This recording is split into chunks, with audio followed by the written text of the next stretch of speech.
자, 다니엘서는 구약 성경을 대표하는 예언서죠. 그런데 그 전체 내용 중 절반 이상이 다니엘과 세 친구의 신앙 이야기로 채워져 있는 것입니다.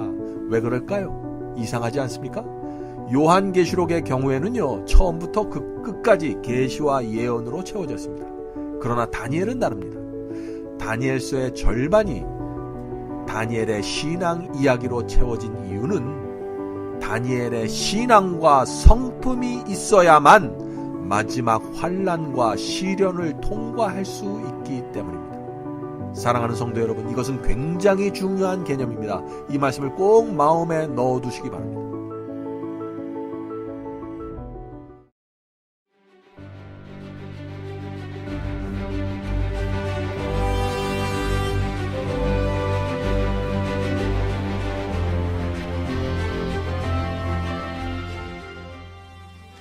안녕하십니까?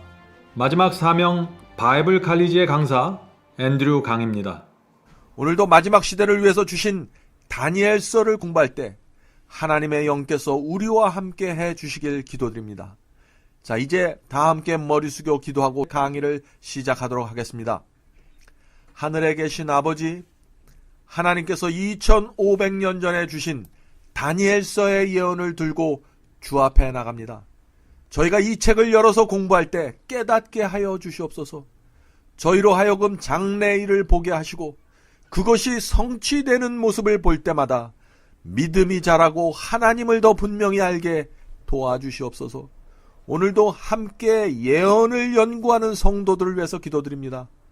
성도들의 가정과 건강에 축복해 주시고 특별히 예언을 이해하는 눈을 열어주셔서 새로운 차원의 신앙으로 들어갈 수 있도록 도와주시옵소서. 지금 이 시간 우리 모두에게 오셔서 하나님의 영으로 감동시켜 주시옵소서. 그 마음이 하나님의 예언을 받아들일 수 있도록 준비시켜 주시기를 예수 그리스도의 이름으로 간절히 기도합니다. 아멘.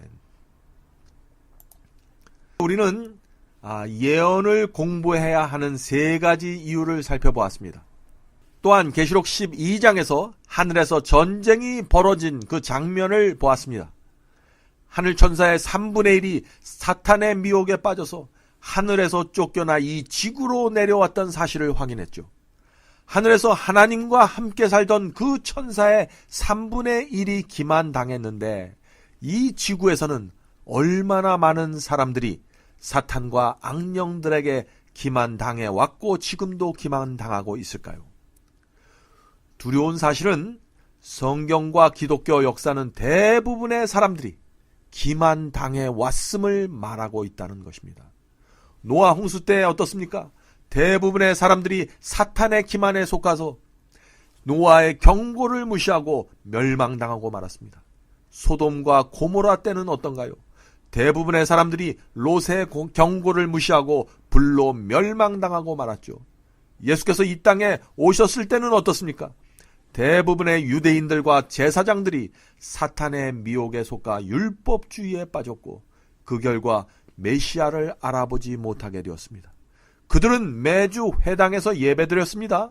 날마다 메시아를 상징하는 어린 양을 잡아 죽이는 그 제사를 신실하게 드렸습니다. 그러나 그리스도를 십자가에 매달아 죽이는 일을 벌이게 된 것입니다. 사탄의 치명적인 기만에 속았던 것입니다. 그러한 역사는 중세기를 거쳐서 지금까지 계속되고 있는 것입니다. 역사와 예언을 살펴보면 사탄의 기만과 미혹이 일어날 때마다 대다수의 사람들이 멸망당하는 장면을 우리가 보게 되는 것입니다. 사탄과 하나님 사이에 벌어지는 이 전쟁에는 특징이 있는데 두 가지가 있습니다.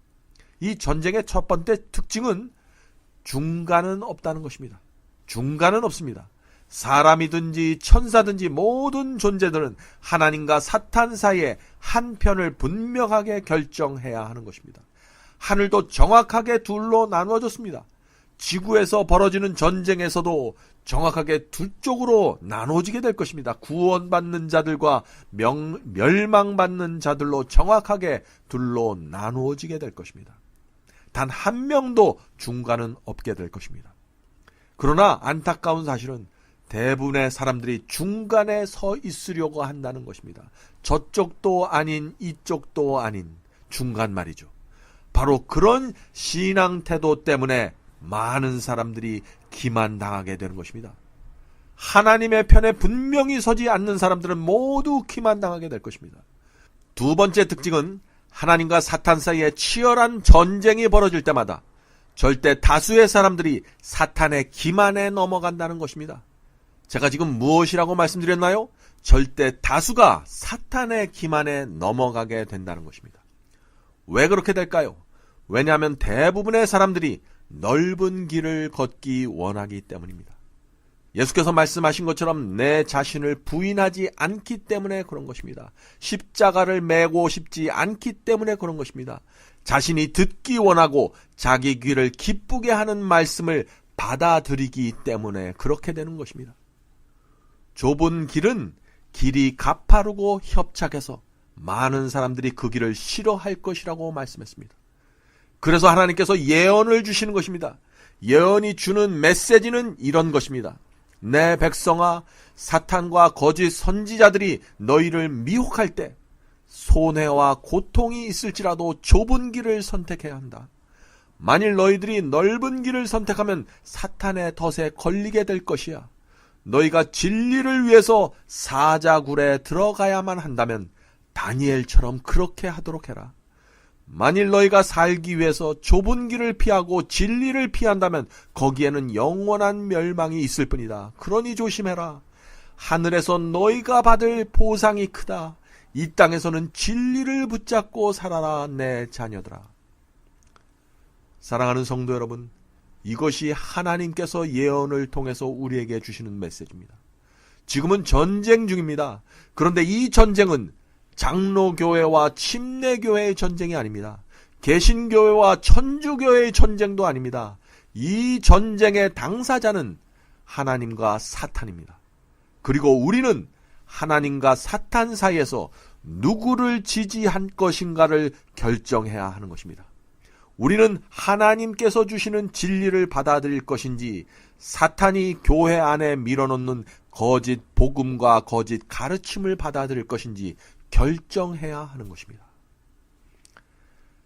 다니엘서와 요한계시록은 내가 어떻게 하면 구원받을 수 있을까, 내가 어떻게 하면 영생을 얻을 수 있을까에 초점을 맞추지 않습니다. 예언은 나의 구원에 초점을 맞추지 않습니다. 이게 무슨 말인가 하면요, 다니엘서와 요한계시록은 사탄이 어떻게 교회와 진리를 공격할 것인가에 초점을 맞추고 있다는 것입니다. 그래서 사탄이 교회를 이때 이런 방법으로 공격할 것이다. 그러므로 그때 성도들은 이 길로 가지 말고 저 길로 가야 한다라는 것을 말해주는 것이 다니엘서와 요한계시록입니다. 그렇다고 하면 우리의 구원은 어떻게 될까요? 우리의 구원은 예언이 알려주는 그 메시지를 받아들이는 태도에 의해서 결정되는 것입니다. 그리스도께서 이 땅에 탄생하셨을 때 메시아의 탄생에 대한 예언을 어떻게 이해하고 받아들였는가에 따라서 구원이 결정되었던 것처럼 각 시대마다 예언을 받아들이는 그 사람들의 태도에 따라서 그 각자 구원과 멸망이 결정되게 되는 것입니다. 또한 구원은 하나님과 사탄 사이의 전쟁에서 내가 끝까지 하나님의 편에 서 있는가로 결정되고 얻어지게 되는 것입니다. 하나님의 승리를 위해서 내 생애를 바친 결과로 자연스럽게 얻어지는 열매가 바로 구원인 것입니다. 이것이 예언을 통해서 보는 인간의 구원입니다. 다니엘과 요한계시록에 나타난 그 구원관 속에는요, 믿기만 하면 구원받습니다. 또 나는 한번 믿고 회개했으므로 내가 어떻게 살든지 이제 내 구원은 무조건 보장되어 있습니다. 라는 이런 통속적인 믿음이 도무지 발을 붙일 수가 없는 것입니다. 오늘날 그런 가르침이 교회 안에 많이 들어와 있죠? 다니엘과 요한계시록 속에서는 그런 믿음이 결코 발붙일 수 없다는 것입니다. 그래서 사도 바울은 고린도전서 4장 9절에 이런 말씀을 했죠. 우리는 세계 곧 천사와 사람에게 구경거리가 되었노라. 자, 이 말씀이 무슨 뜻입니까? 지금 우주 세계와 천사들은 우리의 결정과 선택을 지켜보고 있다는 것입니다. 구경하고 있다는 것입니다. 하늘 왕의 아들이 이 땅에 내려와서 십자가에 돌아가셨는데 그 피로 인류가 구원받을 수 있는 길이 열렸는데 지금 사람들이 그 십자가의 은혜를 어떻게 받아들이고 있는가를 지켜보고 있다는 것입니다. 과연 그리스도의 피 묻은 그 은혜가 사람들의 마음과 생애를 변화시킬 수 있는가를 지켜보고 구경하고 있다는 것입니다. 그것만이 아니죠. 또한 거짓 선지자와 악령들이 어떻게 성도들을 기만하고 하나님이 그것에 대항해서 어떻게 당신의 백성을 인도하는가를 지켜보고 있는 것입니다. 하나님께서 우리 모두를 하늘까지 인도해 주실 것입니다. 그것은 틀림없는 진실입니다. 그런데 무엇을 통해서 우리를 인도해 주실까요? 성경 말씀과 예언을 통해서 인도해 주시는 것입니다. 그래서 말씀과 예언이 이 길이 정론이 이리로 가라 라고 가르쳐 주실 때 우리가 그 말씀을 붙잡고 쫓아가야 하는 것입니다. 첫 번째, 말씀의 신뢰. 자, 요한복음 14장 29절을 읽겠습니다. 이제 일이 일어나기 전에 너희에게 말한 것은 일이 일어날 때 너희로 믿게 하려 함이라. 자, 이것이 예언 연구의 중요성입니다. 사건이 일어나기 전에 미리 하나님께서 우리에게 알려주시는 이유가 무엇일까요? 사건이 예언대로 일어나는 그 모습을 보면서 하나님의 말씀에 대한 믿음이 생기기 때문에 우리에게 미리 알려주시는 것입니다. 성경은 마지막 때 짐승의 환란이 일어날 것이라고 예언하고 있습니다. 그러므로 짐승의 표 환란이 언제 어떻게 일어난다는 사실을 우리가 예언 연구를 통해서 공부해 보면은요, 실제로 짐승의 환란이 일어날 때 두려워하는 것이 아니라 오히려 하나님의 말씀에 대한 믿음이 생기게 되는 것입니다. 아, 그 예언 말씀 그대로 지금 이 사건이 일어나고 있구나라는 사실을 확인하면서 말이죠. 그래서 목숨을 위협하는 핍박이 오더라도 하나님의 말씀 위에 굳건히 서서 사탄의 위협과 미혹을 물리치게 된다 하는 것이죠. 예언의 성취를 확인하면서 그 얻게 되는 믿음은 아주 특별한 믿음입니다. 그것은 다른 어떤 말씀이나 경험을 통해서 얻는 그런 믿음과는 다른 것이죠. 훨씬 더 구체적이고 실제적인 믿음이 되는 것입니다. 제 신앙생애에서도 예언을 공부하면서 얻게 된 믿음이 지금까지 제 신앙의 큰 버팀목이 되고 있음을 제가 간증할 수 있는 것입니다. 여러 성도님들도 이번 기회에 그런 믿음을 갖게 되기를 제가 간절히 바랍니다. 자, 두 번째, 예언을 공부하는 이유, 인류 역사의 주관자가 된다는 사실을 우리가 확인할 수 있는 것이죠. 자, 다니엘서 4장 7절입니다. 지극히 높으신 자, 하나님을 말씀하는 거죠. 지극히 높으신 자가 인간 나라를 다스리시며 자기의 뜻대로 그것을 누구에게 주시며 또 지극히 천한 자로 그 위에 세우는 줄을 알게 하려 함이니라 하였느니라. 자, 이 말씀이 무슨 뜻인가요? 국가와 나라를 멸하고 세우시는 것은 하나님이시라는 것입니다. 다니엘서에서 우리는 이 진리를 계속해서 확인하게 될 것입니다. 워싱턴 대통령이 미국을 세운 것이 아니라 하나님께서 세우신 것입니다. 하나님께서 허락지 아니하면 공중에 나는 새라도 결코 떨어지는 일이 없는데 하물며 나라가 세워지고 망하는 것은 하나님의 허락과 계획 없이 있을 수 없다는 것입니다. 인간이 모여서 혁명을 일으키고 전쟁을 일으켜서 나라를 세우는 것처럼 보이죠. 그러나 사실은 보이지 않는 하나님의 손이 모든 것을 주관하고 계시다는 사실을 우리가 다니엘과 요한계시록을 통해서 배우게 된다는 것입니다. 자, 세 번째, 이 마지막 때를 위한 책입니다. 다니엘서 12장 4절에 그 말씀이 있죠. 우리가 지난 시간에 이 말씀을 배웠습니다. 다니엘아, 마지막 때까지 이 말을 간수하고 이 글을 봉합하라. 많은 사람이 빨리 왕래함에 지식이 더하리라. 다니엘서는요, 마지막 때가 되면서 그 의미와 해석이 열려지게 된 책입니다. 다니엘서는 2600년 전에 기록된 책이지만 마지막 때를 살고 있는 저와 여러분을 위해서 주신 책입니다. 다니엘서에 많은 예언들이 담겨져 있지만 이미 90% 이상의 예언은 역사 속에서 성취되었습니다. 그래서 지난 시간에 말씀드린 것처럼 이제 4개의 중요한 예언만 남아있을 뿐입니다. 그 4개가 무엇이죠? 짐승의 환란이라고 그랬어요. 7재앙, 아마겟돈 전쟁, 그리고 예수 그리스도의 재강림이십니다. 그러므로 다니엘서와 요한계시록을 공부하지만은요, 우리가 이 4개의 예언에 집중해서 우리 연구가 이루어지게 될 것입니다. 이 예언을 알기 위해서, 이 4가지 예언을 알기 위해서 우리가 이미 성취되었던 예언을 공부하는 것입니다. 그리고 이 4개의 예언이 이루어지고 성취되는 그 과정 속에서 저와 여러분의 구원과 영원한 운명이 결정될 것입니다. 얼마나 중요한 것입니까? 이 예언 연구가. 자, 4번째. 마지막 시대의 사탄의 비밀 계략을 알려주기 위해서 하나님께서 이 예언을 우리에게 주신 것입니다. 이 세상에는 선과 악이 있습니다. 선은 빛이기 때문에 감추려고 해도 드러납니다. 드러나는 정도가 아니라 환하게 등불처럼 비추게 되죠. 그러나 악은 다릅니다. 악은 어둠의 세력입니다. 그래서 알 수가 없습니다. 휘장 뒤에서 은밀히 일하는 세력이기 때문에 알 수가 없는 것이죠.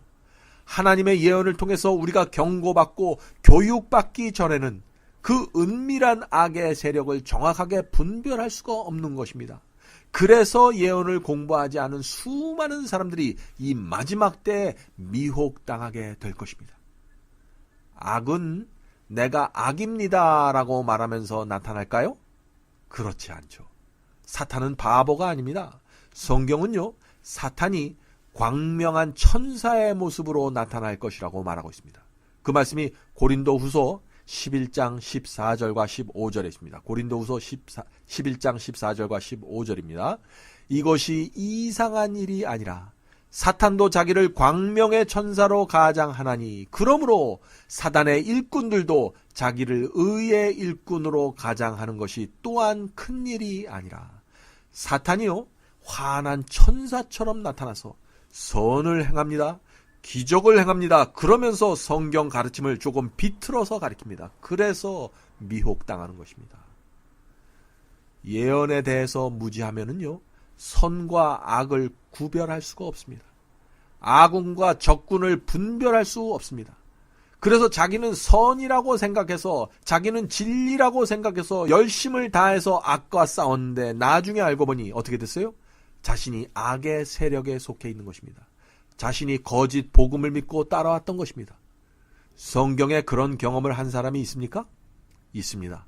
예수님을 만나기 전에 바울이 그런 경험을 했었죠. 그는 온 힘을 다해서 예수를 핍박했는데 나중에 알고 보니 자기가 핍박했던 그분이 바로 메시아였습니다. 왜 이런 일이 생기게 되었을까요? 메시아의 초림에 대한 예언을 몰랐기 때문입니다. 그리스도의 초림이 어떻게 이루어지고 그분께서 어떤 사역을 할 것이라는 사실을 몰랐던 것입니다. 그래서 선과 악을 구별하지 못하게 된 것입니다. 마지막 때에도 마찬가지 일이 벌어지게 됩니다. 예언은 각 시대마다 나타나는 의인들의 특징을 말해주고 또한 예언은 악인들과 거짓 선지자들이 어떤 모습으로 나타나게 될 것이라는 것을 알려줍니다. 여러분들 이제 예언을 정말 공부해야겠다는 그 소원과 충동이 올라오십니까? 그러므로 마지막 시대의 예언을 모르면 하나님의 이름으로 의인들을 핍박하게 될 것입니다. 그것은 제 말씀이 아니라 예수께서 주신 경고십니다. 그 말씀이 요한복음 16장 2절에 나와 있습니다. 요한복음 16장 2절입니다. 사람들이 너희를 출회할 뿐 아니라 출교시킬 뿐 아니라 때가 이르면 물은 너희를 죽이는 자가 생각하기를 이것이 하나님을 섬기는 예라 하리라. 자, 이건 무슨 말입니까? 죽이는데 하나님을 섬기기 위해서 죽인다는 것입니다. 하나님을 섬기기 위해서 핍박한다는 것입니다. 바로 이것이 종교 핍박입니다. 하나님을 위해서 핍박하는 것입니다. 이런 핍박에는요, 양심의 가책이 없기 때문에 그 핍박의 강도가 이루 말할 수 없이 강해지게 되는 것입니다. 중세기 종교 암흑 시대에 이루어졌던 핍박이 바로 그런 핍박입니다. 그래서 그때 5천만 명 이상이나 되는 순교자가 나타나게 된 것입니다. 그런 미혹과 기만이 이제 우리 앞에 놓여 있는 것입니다. 마지막 시대의 짐승의 표 환란도 사람들이 하나님께 영광을 돌려야 한다는 그 신념으로 의인들을 핍박함으로써 이루어지게 되는 것입니다. 이것은 굉장히 중요한 개념입니다. 자, 다섯 번째, 마지막 때 하나님의 지시를 받기 위하여 우리가 예언을 공부해야 하는 것이죠. 자, 아모스 3장 7절에 그 말씀이 있습니다. 이 말씀은 중요한 말씀입니다. 주 여호와께서는 자기의 비밀을 그종 선지자들에게 보이지 아니하고서는 결코 행하심이 없으리라. 자, 이 말씀에 나오는 비밀은 구원과 멸망의 계획에 대한 비밀을 말하는데, 하나님께서 그 구원과 멸망의 그 계획을 미리 성도들에게 알려주지 않고서는 결코 그것을 행하지 않으시겠다는 것입니다. 얼마나 감사합니까? 이 말씀은 하나님의 약속입니다. 우리는 바로 이 약속을 믿고 지금 예언을 공부하고 있는 것입니다. 그러므로 짐승의 표 환란이 오기 전에, 예수께서 이 땅에 오시기 전에 반드시 우리에게 마지막 시대의 비밀을 가르쳐 주실 것이라는 그 믿음을 갖고 이 시간에 우리가 예언을 살펴보는 것입니다. 다니엘서의 각 장별 요약과 시간성입니다. 자, 이 차트가 조금 복잡해 보이죠? 그러나 제가 간단하게 설명해 드리겠습니다. 이 도표는 다니엘서의 각 장에 나오는 예언이 언제 시작해서 언제 끝나게 된다는 것을 보여주는 막대 그래프와 같은 내용입니다. 자, 자세한 내용은 우리가 그 실제 내용에 들어가서 나중에 설명해 드리도록 하겠습니다. 이 도표를 보면은요, 거의 비슷한 기간의 예언이 4번이나 반복되어 있습니다. 바벨론, 페르시아, 그리스, 로마에 대한 예언이 반복해서 4번 나오는 것을 우리가 볼 수 있는 것입니다.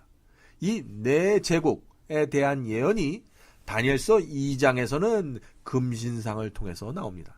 다니엘서 7장에서는 바벨론, 페르시아, 그리스, 로마에 대한 이 예언이 4짐승과 작은 뿔을 통해서 설명되어집니다. 또 8장에서는 수양과 수염소로 또 계시가 나타내지고 있습니다. 또 11장에서는 또 다른 모습으로 나타납니다. 처음에는 단순하게 설명하지만 점점 더 구체적으로 확실하게 우리에게 보여주는 것입니다.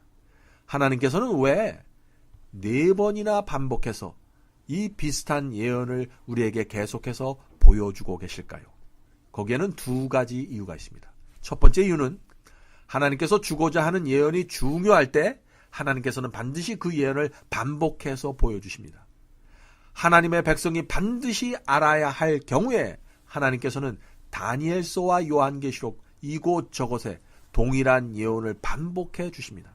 또 2번째 이유가 있습니다. 2번째 이유는 성도들이 예언의 전체 장면을 정확하게 이해할 수 있도록 하기 위해서 반복해 주십니다. 만일 제가 히말라야 산을 다녀와서 여러분들에게 그 히말라야 산 전체 모습을 보여주려면 어떻게 해야 할까요? 히말라야 산을 여러 방향에서 찍은 사진을 보여주는 것이 가장 효과적이겠죠? 그렇게 해야만 여러분 머릿속에 히말라야의 그 웅장한 모습이 연상될 수 있을 것입니다. 마찬가지입니다. 하나님께서도 여러 각도에서 본 예언을 반복해서 주시는 이유가 있는 것입니다. 우리 마음속에 장래에 일어날 그 일들을 정확하게 보여주기 위해서 이렇게 저렇게 계속해서 반복해서 보여주는 것입니다. 자, 이제 다니엘서가 어떻게 구성되었는지 살펴보도록 하겠습니다. 이 부분은 교재에는 없지만은 중요한 내용이기 때문에 제가 설명드리겠습니다. 다니엘서는 총 12장으로 되어 있습니다. 그런데 정확하게 둘로 나누어져 있습니다. 1장부터 6장은 다니엘과 세 친구의 신앙과 경험이 중심이 되어 있습니다. 그러나 7장부터 12장까지는 예언이 중심이 되어 있습니다.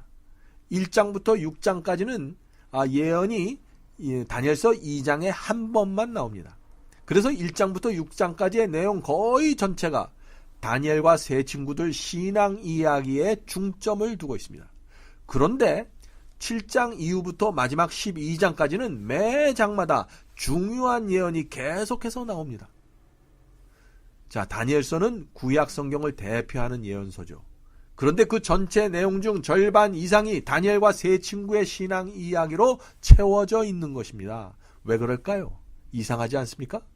요한계시록의 경우에는요, 처음부터 그 끝까지 계시와 예언으로 채워졌습니다. 그러나 다니엘은 다릅니다. 다니엘서의 절반이 신앙 이야기로, 다니엘의 신앙 이야기로 채워진 이유는 다니엘의 신앙과 성품이 있어야만 마지막 환난과 시련을 통과할 수 있기 때문입니다. 사랑하는 성도 여러분, 이것은 굉장히 중요한 개념입니다. 이 말씀을 꼭 마음에 넣어두시기 바랍니다. 비록 우리가 다니엘서에 나오는 모든 예언과 적그리스도의 예언을 꿰뚫어 본다고 할지라도 다니엘의 신앙과 성품을 배우지 못한다면 우리는 결국 하나님의 예언과 진리를 부인하고 넓은 길을 걸어가게 될 것입니다. 슬픈 운명에 처하게 될 것입니다. 그래서 많은 사람들이 다니엘서의 예언을 열심히 공부하면서도 실패하는 이유가 바로 여기에 있는 것입니다. 다니엘의 신앙과 그 세 친구들의 성품의 그 중요성을 놓쳐버린 채 다니엘서의 그 예언 해석을 머리로만 이해하고 끝내기 때문에 그런 일이 생기는 것입니다. 그런 식으로 다니엘서를 공부하면 다니엘서를 모두 이해한다고 할지라도 하나님과 사탄의 전쟁이 벌어질 때 우리가 하나님의 편에 서는 전격적인 신앙과 믿음이 생기지 않게 될 것입니다. 이것은 중요한 얘기입니다. 다니엘서 이전에는요, 복음의 중심지가 예루살렘이었습니다. 그러나 남방 유다가 바벨론에게 패망함으로 히브리인들이 바벨론의 그 포로로 잡혀왔죠. 다시 말해서 복음의 중심지가 예루살렘에서 바벨론으로 옮겨지게 된 것입니다. 인간의 안목으로는 이스라엘의 실패이고 패망이죠. 그러나 영적인 눈으로 보면은 복음 전도의 본부가 바벨론으로 옮겨가는 것이라는 것입니다. 하나님께서는 왜 복음센터를 예루살렘에서 바벨론으로 옮기셨을까요? 왜냐하면 예루살렘이 배도하고 패역했기 때문에 더 이상 효율적으로 복음을 전할 수 있는 선교 기지가 되지 못했던 것입니다. 그래서 하나님께서 선교 본부를 바벨론으로 옮겨가게 된 것이죠. 여기서 한 가지 중요한 진리를 말씀드리겠습니다. 하나님께서는 당신의 놀라운 섭리를 이루시는데 극소수의 사람을 통해서 이루십니다. 많은 경우에 그렇게 하십니다. 다니엘서에서도 다니엘과 세 친구를 이용해서 하나님께서는 바벨론 제국과 인근 국가들에게 복음을 성공적으로 전파하셨습니다. 바벨론에 잡혀온 수많은 히브리인들이 있었지만 그 중에는 똑똑한 사람들도 있었고 율법사들도 많았지만 하나님께서는 소년 다니엘과 그의 세 친구를 통해서 바벨론을 뒤집어 엎는 놀라운 일을 행하시는 것입니다. 성경에는 그런 역사가 많이 나옵니다. 기드온 이야기에서도 볼 수 있듯이 하나님께서는 소수의 사람들을 통해서 전쟁을 승리로 이끄셨습니다. 하나님께서는 사람의 숫자를 의지하지 않으십니다. 한 사람 또는 불과 몇 사람의 헌신과 희생을 통해서 놀라운 역사를 이루신다는 것이 성경의 사상입니다. 하나님께서는 왜 사탄과의 전쟁을 그런 식으로 치르실까요? 왜냐하면 그렇게 해야 이 전쟁이 하나님의 전쟁이 되기 때문입니다. 전쟁의 주인공은 다니엘과 세 친구가 아닙니다.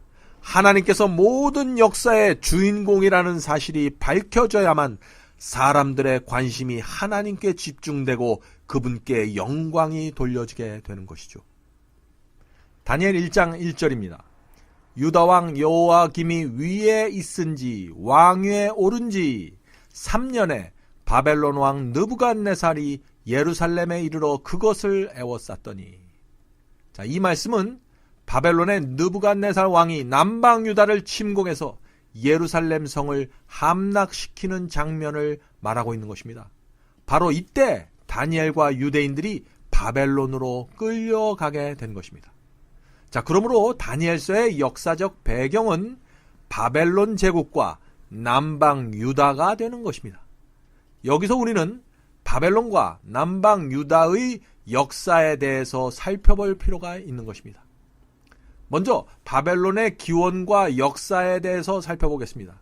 이 바벨론은 앞으로 계속해서 나오고 또 요한계시록에도 바벨론에 대한 이야기가 나오기 때문에 이번 기회에 이 바벨론에 대한 분명한 역사를 좀 이해해 주는 것이 중요하다고 믿습니다.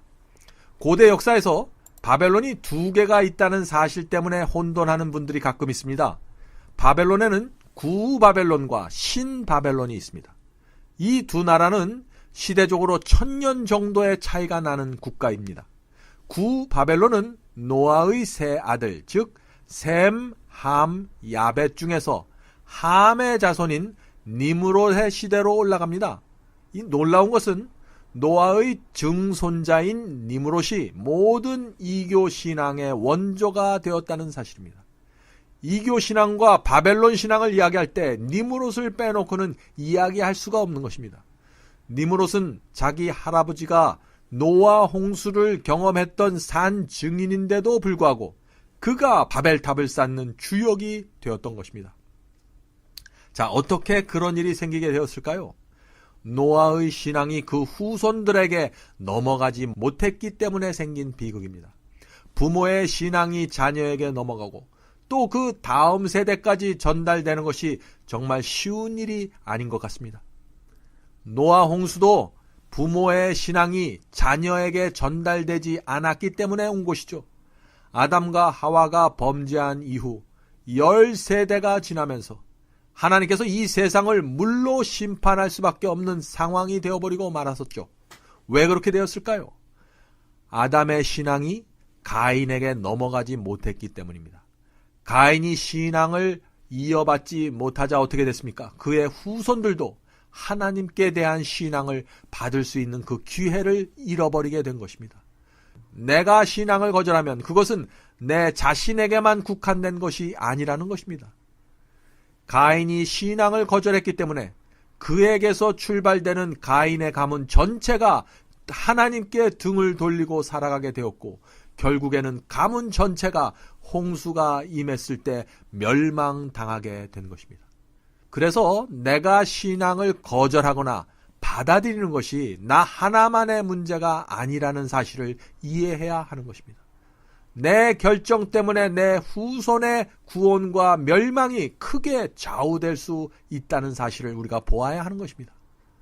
자, 다시 바벨탑 이야기로 돌아가 보죠. 니므롯의 지도하에 사람들이 유프라데스 강 유역에 바벨탑을 쌓았습니다. 자, 그런데 왜 그들이 바벨탑을 쌓았을까요? 왜냐하면 하나님께서 물로 세상을 다시 멸하지 않겠다고 약속을 했는데 이 사람들이 그 하나님의 약속을 믿지 않은 것입니다. 그래서 불안해서 이제부터는 홍수가 와도 우리가 살 수 있는 방법을 만들자 해갖고 바벨탑을 높이 쌓아 올리게 된 것입니다. 하나님의 약속에 대한 믿음을 잃어버리면 곧바로 바벨탑을 쌓게 되는 것입니다. 하나님께 대한 신뢰를 잃어버린 사람은 오늘날에도 자신의 힘으로 무엇인가 만들어서 자신을 보호하려고 하는데 바로 그것이 바벨탑의 정신이다 하는 것이죠. 하나님을 의지하지 않고 믿지 않고 내 힘과 내 지혜로 나를 보호하는 것, 그것이 바벨탑 정신입니다. 바벨탑은 유브라데스 강 유역에 세워졌습니다. 그런데 유브라데스 강은 에덴 동산에서부터 흘러나오는 강이었습니다. 이 창세기 2장 10절에 에덴 동산에서부터 흘러나가는 네 방향으로 흘러나가는 강들의 이름이 나옵니다. 그 가운데 세계 역사에서 자주 등장하는 강들이 나오죠. 그 유명한 강이 무엇이냐면 유브라데스 강과 티그리스 강입니다. 창세기에는 이 티그리스 강이 hitdegel이라는 이름으로 기록되어 있습니다. 에덴 동산에서 흘러나오는 유브라데스 강과 티그리스 강 사이에는 아주 비옥한 땅이 되었습니다. 에덴 동산 근처에서 가장 좋은 땅이 되었죠. 두 강이 흐르는 사이에 땅이었기 때문에 매우 비옥해서 고대 문화가 그곳에서 발상되었던 것입니다. 그곳을 가리쳐서 메소포타미아라고 부르는 것입니다. 메소포타미아라는 말 자체가 강 사이라는 뜻입니다. 강이 비옥해서 먹을 것이 풍부했기 때문에 최초의 도시가 바로 그곳에 세워졌습니다.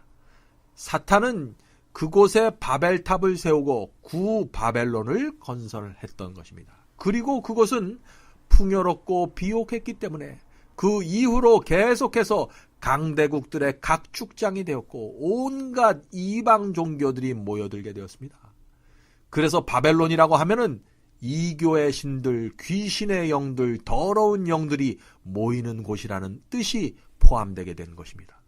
나중에는 그 지역이 아시리아에 의해서 점령돼서 큰 제국을 이루게 되었습니다.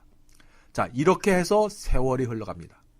기원전 612년 한 세력이 유브라데스 강 중심에서 다시 일어나서 아시리아를 무너뜨리게 됩니다. 바로 그 나라가 다니엘서에 나오는 바벨론입니다. 자, 그런데 역사가들은 앞에 나온 그 구바벨론과 구별하기 위해서 기원전 612년에 올라오는 이 세력을 신바벨론이라고 부르는 것입니다. 느부갓네살 왕은 신바벨론의 두 번째 왕으로 등극해서 이 바벨론의 황금 시대를 이끄는 왕이 되는 것입니다. 느부갓네살 왕은 기원전 605년의 즉위에서 바벨론 제국을 크게 국가로서 확장시켜 나갔는데 서쪽으로는 유럽을 향해서 나갔고 동쪽으로 남쪽으로 영토를 확장하는 과정에서 남방 유다를 만나게 돼서 침공하고 무너뜨리게 되는 것입니다. 다니엘은 그때 포로가 되어 바벨론으로 끌려오게 되는데 바로 이 시점에서부터 다니엘서가 시작되는 것입니다. 다니엘서는 다니엘이 바벨론의 포로로 잡혀 있는 동안에 기록한 것이 대부분인데 다니엘서 후반부에는 메데 페르시아 시대에 기록된 부분도 있습니다. 오늘은 여기까지 하겠습니다. 내일은 남방 유다의 멸망에 대해서 살펴보겠습니다. 하나님께서 세우시고 이끄신 그 남방 유다가 어떻게 하다가 멸망되었고 왕족들과 다니엘이 포로로 끌려가는 상황이 되었는지 내일 우리가 살펴보도록 하겠습니다. 오늘 하루도 하나님의 음성을 들으면서 사시길 제가 간절히 간구합니다. 이제 기도하고 마치겠습니다. 하늘에 계신 아버지, 오늘 저희가 배운 말씀 위에 축복해 주셔서 우리의 마음에 깨우침을 주시고 저희 생애를 인도해 주시길 간구합니다. 오늘 들은 말씀이 허지로 돌아가지 않도록 저에게 열심을 주시고 진리를 사모하는 영을 퍼부어 주시옵소서. 내일 다시 만날 때까지 성령께서 저희 모두를 지켜주시기를 예수 그리스도의 이름으로 간절히 기도드립니다. 아멘. 성도 여러분 모두를 바이블 칼리지에 초청합니다. 여러분의 핸드폰에 마지막 사명 앱을 다운받으시면 누구나 바이블 칼리지를 들으실 수 있습니다. 누구든지 원하는 시간에 오셔서 강의를 들으실 수 있습니다. 물론 무료로 들으실 수 있습니다. 다양한 주제의 강의가 이루어집니다. 기독교 역사와 수많은 교파들이 나누어진 이유와 배경에 대해서 말씀드립니다. 또 천주교와 개신교의 차이점을 살펴봅니다.